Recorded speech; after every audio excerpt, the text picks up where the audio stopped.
Good afternoon, ladies and gentlemen. My name is Phyllis Italiano, and I am the hostess of the show, The Democratic View. And today I have with me a woman who I'm sure you all know. Her name is Kathy Cunningham. She wears a couple of hats. One of them is Quiet Skies as a volunteer, very active on that committee. And the other is the executive director of the Village Preservation Society of East Hampton.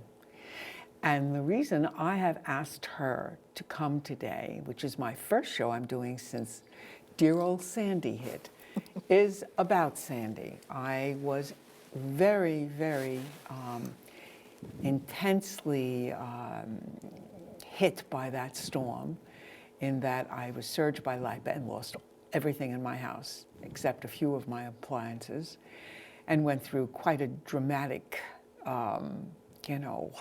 time with a little short in my basement and my furnace making a huge noise when I turned on the lights. And I know that we are not as prepared for this kind of a storm, which may be more frequent and on the horizon for us. And I saw her at the town meeting addressing to the town board about this enormous awakening we have had. So I'd like to talk to you a little bit about this sort of thing. I gave you my little bit of personal story there, and I say to everybody, I don't know where November went. Yeah. I was busy going back and forth to PC Richards, so and spending about $11,000 worth of to bring everything back up. I'm sorry to know including light bulbs even. So tell us, what are you thinking about how unaware and unprepared we are for this kind of a happening? Well, thank you, first of all, for inviting me to come. It's always a pleasure to be on your show. It's great to share stories with you. I'm very sorry that you experienced the power surge. Many people experienced the storm surge, the tidal surge, and you got the power surge. I know. Let me just say right now is that that's one of the things that kept me from screaming up and down my street, is that I know that there were so many people that had so much worse than me, that mine was really, just expensive. Right. But theirs is, exactly. Theirs is just... And a huge inconvenience, but you could have had both is part of the problem. Oh, I mean, that's hard to imagine, I'm sure, but you could have had both. What drew me to speak at the town board meeting that you're referring to, which was a November 15th work session of the board, was that my mother and brother live on the Great South Bay in Lindenhurst, and both of their homes were flooded. They live next door to one another. And they just live in a very small community, maybe, a square mile, 300 homes probably, and every single one of them was flooded. And I spent most of November, not unlike you, wearing my well-worn path on the Sunrise Highway, going back to help them with the various levels of disaster relief. I mean, it is a true disaster. And what struck me was how quickly circumstances deteriorated, because in that area it's very densely populated. These little homes are cheek by jowl along these creeks, which have been fortified. There are canals now. People have boats. It's a big maritime community. Area. Yeah, and by day 3 of the storm, no power. People were not there. They had to be evacuated. They moved out. There were looters coming in off the Great South Bay via boat. And my God. And it led me to believe, as I drove back and forth really for 2 of the 4 weeks, in November, I was commuting every day to help them.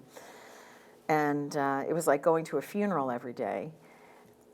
Plus the realization dawned on me that we are one extended power outage away from total chaos, from the loss of civilization that we have come to expect. And also recognizing that if that storm had hit 30 or 40 miles further east, that's not a lot in a storm that was 800 miles wide. We're not talking directionally on a huge, change of course. It would have been a very different story here in East Hampton. I know Pat Bistrian Jr. performed heroics with a big scoop loader on Peak Stretch when it was breached. I know someone that saw him dump a bunch of sand there as the waves were crashing over. It was like the stuff of movies. And thank heavens, all the stars were aligned that it wasn't any worse there. But right after that, I read in the paper that people in Montauk didn't even have a designated shelter to go to. And it didn't take much to connect the dots to think, well, if Napeague had been breached fully, which is a very easy thing to do, it's below sea level there. It doesn't take much water to cover that road. Montauk would have become an island. And how would we have helped those people? How would they have gotten anything if there had been, and as you experienced in your neighborhood, because you had a power surge, which made it even worse, but there are many people that didn't have power for up to 2 weeks.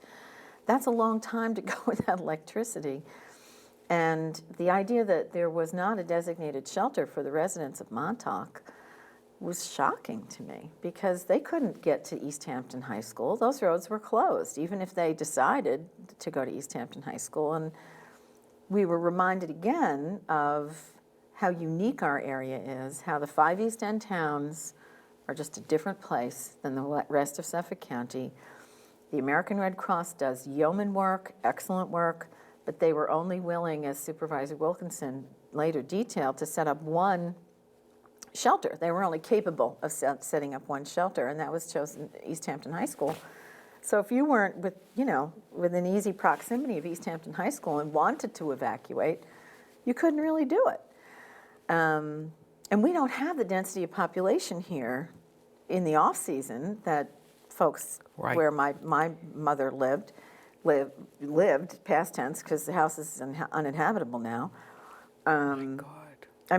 We're talking about, it was apocalyptic. And then you factor in the fact we couldn't get gas. Remember when the gas shortages were happening? Yes, I do. So you're just sort of driving along thinking, oh man, this is bad. This is really bad. And it wasn't even, it was only a Category 1 hurricane. And some people say by the time it hit East Hampton, it wasn't even a hurricane. It was a tropical storm.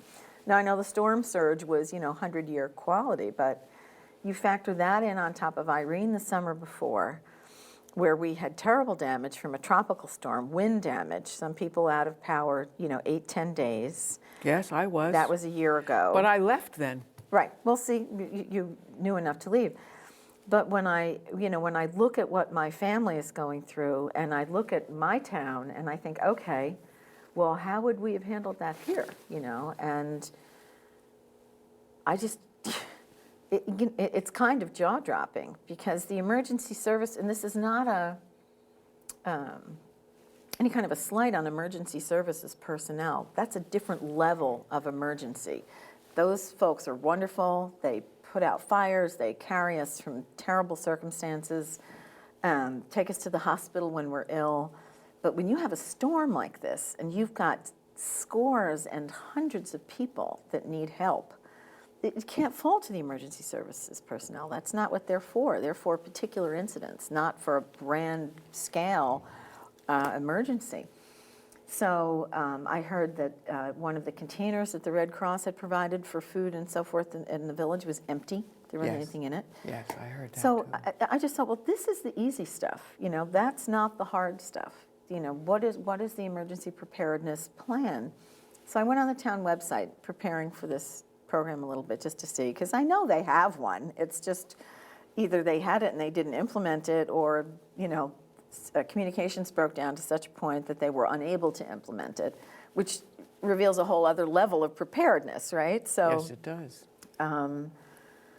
I called, this is actually funny, except that, I called the emergency Funny, except preparedness. it's tragic. The emergency preparedness number, and I don't want to make an enemy of Bruce Bates, because he's a good man doing a hard job, but the number on the town website is disconnected. It's no longer in service. There was Well, something. he didn't pay the bill. There was something very ironic Yes. about calling that number and having, emergency preparedness say this number is out of service. So I called the Human Services Department, and they explained to me that the phone is broken. There's something wrong with the phone. But No, he didn't pay the bill. is that true? That's true. Hilarious. Well, you can't make this stuff up. Anyway. But I do want to say, I don't know whether this is in defense of Bruce, but he did come and address the Springs Concerned Citizens and said that his Department of Emergency Services used to be 3 people. It is now him, part-time. Yeah. So. And I said right away, part-time with 20,000 residents from Wainscott to Montauk? Yeah, I know. That doesn't sound reasonable. No, it isn't reasonable. So this is not to burden his shoulders. No, this of course is not a reflection of his hard work and foresight and the good work he is doing with one hand tied behind his back, it sounds like. Yes. But I cannot describe to you the sense of, and my family didn't even, they had flooding of 2 feet in their house. They weren't the people in Long Beach and had 3 feet of sand on top of everything else. We're talking about mitigations on a scale that has just never been felt before.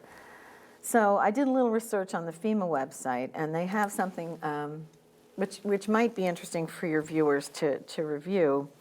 They have the FEMA site it's called ready.gov. It's an easy thing to look up. And then you can go to hurricanes or, tornadoes or whatever, wildfires, because the FEMA is in charge of all those kinds of natural disasters. And they have a couple of things that talk about, strategic foresight initiatives and so forth. But they have something called planning for the whole community, planning for the unthinkable, which I thought was an interesting phrase because we would never have, people don't think that a storm like this might happen to us, that, 100-year floods are supposed to happen every 100 years, and, well, that's not now. No one ever thinks that their lifetime is going to be impacted by these kinds of conditions. In the 1980s, I was teaching science at a private school in Bedford Village. And I used to read the Science Times. I still read the Science Times every Tuesday, and I was reading about the future of what's going to happen with storms. Right. And I was sitting on the dock at Fire Island, which is where my poor dear Fire Island, where I went for 35 years. And I said to my friends reading about this storm, sell your houses. They're not going to be worth it. In 20 years, this island is going to be decimated because they were predicting in the 1980s that they were going to have these massive storms. My friends laughed and looked at me, like, we're not selling our houses, Yeah, the unthinkable. It is the unthinkable, right. but I have this one story about my friend who had cousins in Rockaway, and one of them was in her house, and the water started to come up the basement, and then it was on the first floor. She said it was like you see the hoses for the firemen, Fire hoses. when they're fighting a fire. It just kept coming up and up and up, and before you knew it, they were in the attic. Wow. And she was making calls to her families saying goodbye.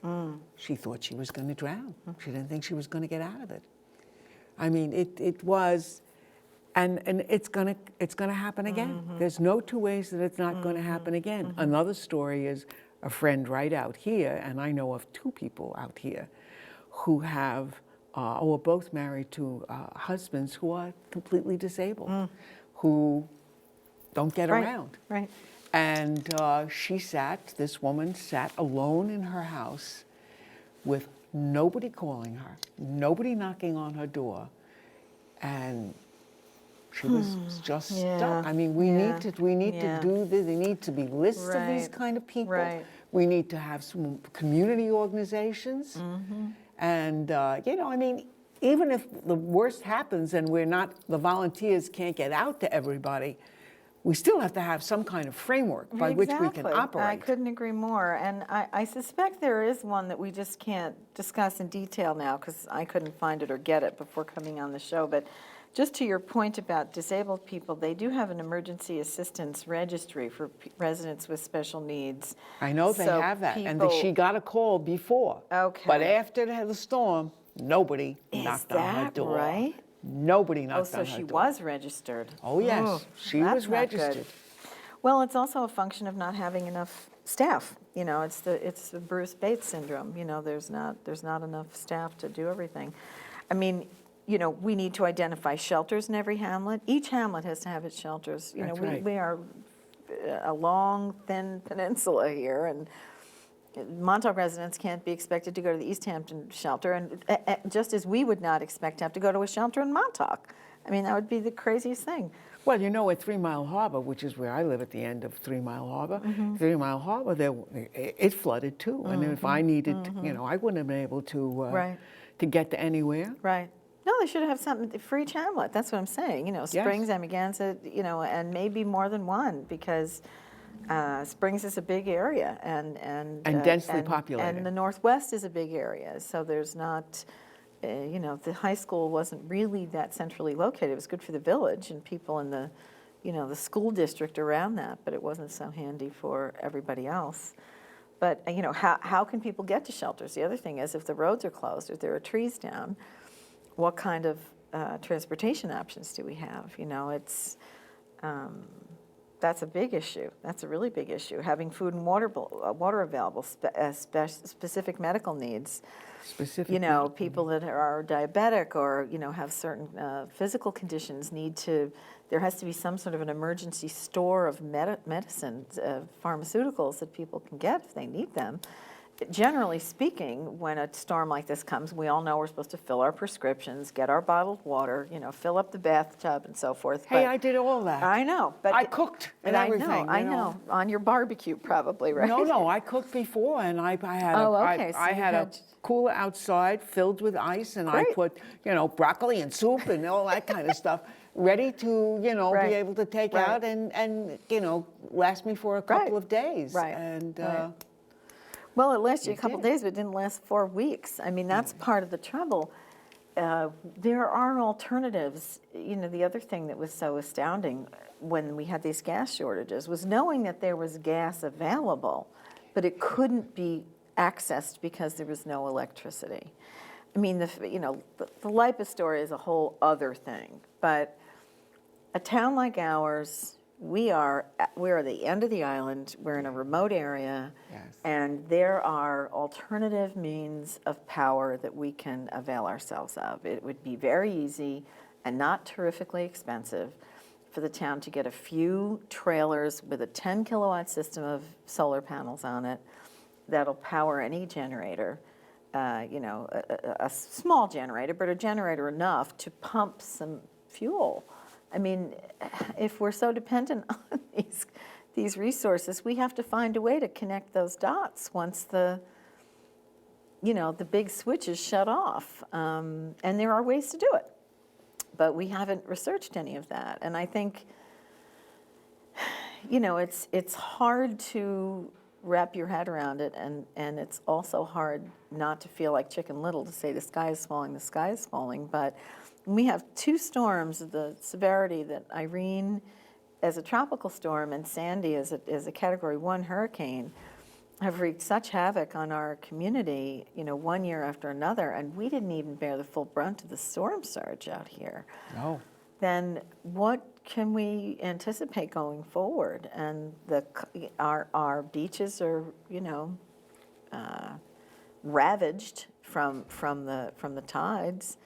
There are programs and plans in the coastal erosion. We have a local waterfront revitalization plan called the LWRP, And there's a whole host of things in there that we could be doing and should be doing to mitigate and minimize the kinds of impacts that storms like this create. And also, I think one of the things we also have to consider is what happens when areas of beaches are so destroyed. Mm-hmm. And I know the committee that was formed has a lot of people on it from Montauk. Mm-hmm. And I understand Montauk's position because mm-hmm. obviously there is a lot of business out there mm-hmm. with, all of their right. hotels and stuff on right. the beaches. But I think we need to have people on there who are also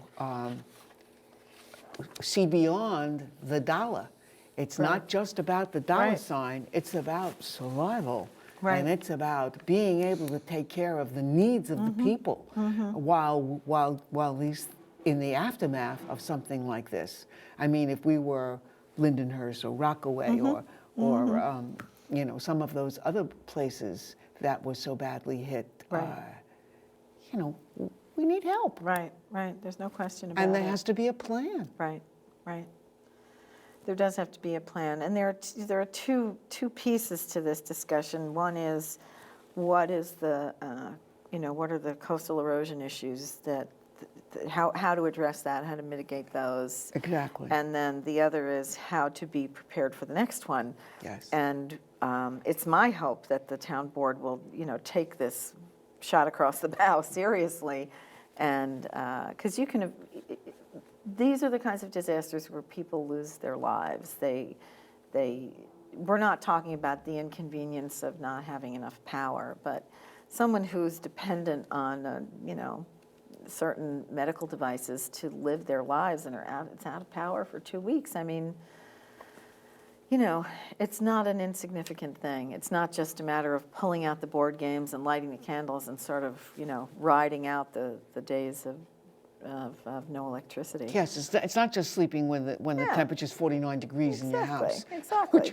Which we did, Right. I mean, we did, and we brushed our teeth with the coldest water in the world. But after, but we need. And your mother would have said it's good for you, right? Yeah. But we have to be able to take care of the people. I mean, right. that is the responsibility right. of government. Well, that is the responsibility of government, and that was really my point to the town board when I went to bring this to their attention, because the most glaring thing to me, not to rehash this over and over again, but that Montauk residents had no shelter. It was shocking. It was just shocking. It is shocking. Because Montauk has higher elevations than most of the rest of our township does. And there are plenty of places. I know there was some debate about why the firehouse wasn't used, and Bill had there was some problem there. But the school is in a pretty good place, and I don't know why. There are many places it could have been. The firehouse is in a great place. That's way up on a nice hill. Well, but the firehouse, to me, it doesn't seem sensible to expect the first responders to have a bunch of cots you're around absolutely and right. food you're absolutely right.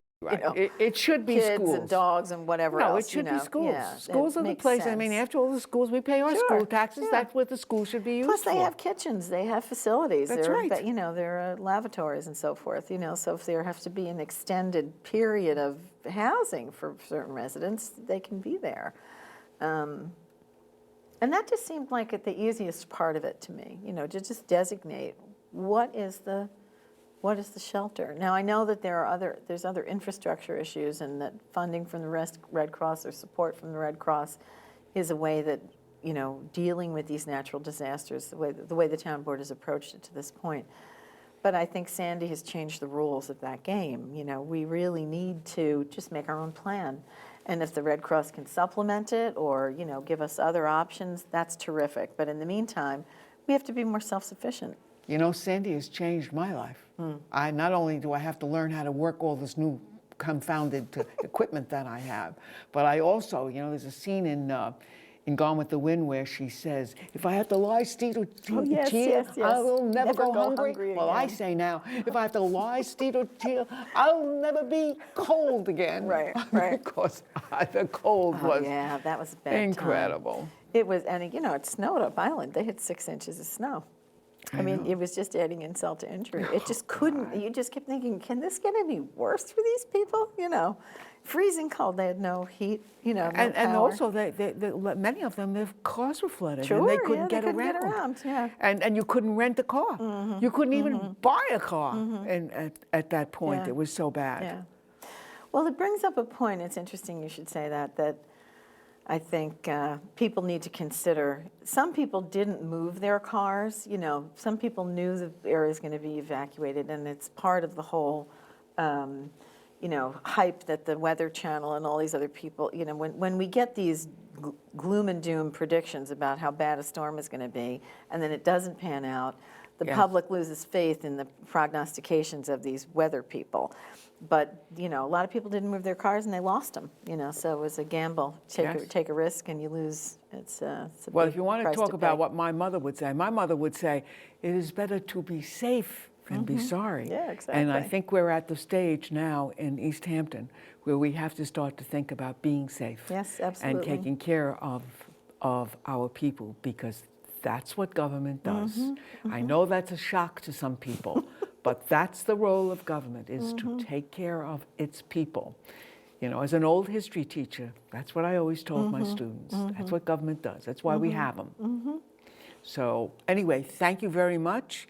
Anybody who is interested, you can go to the East Hampton Democratic website, ehdems.org, and you'll be able to see this show pretty soon on YouTube. And we will talk about this more, because this is something that we really have to bring to the attention of the public, and they demand a response. Indeed. Thanks So- for having me. Oh, thank you very much. It's always a pleasure. I Okay. appreciate that. Thanks. Thanks.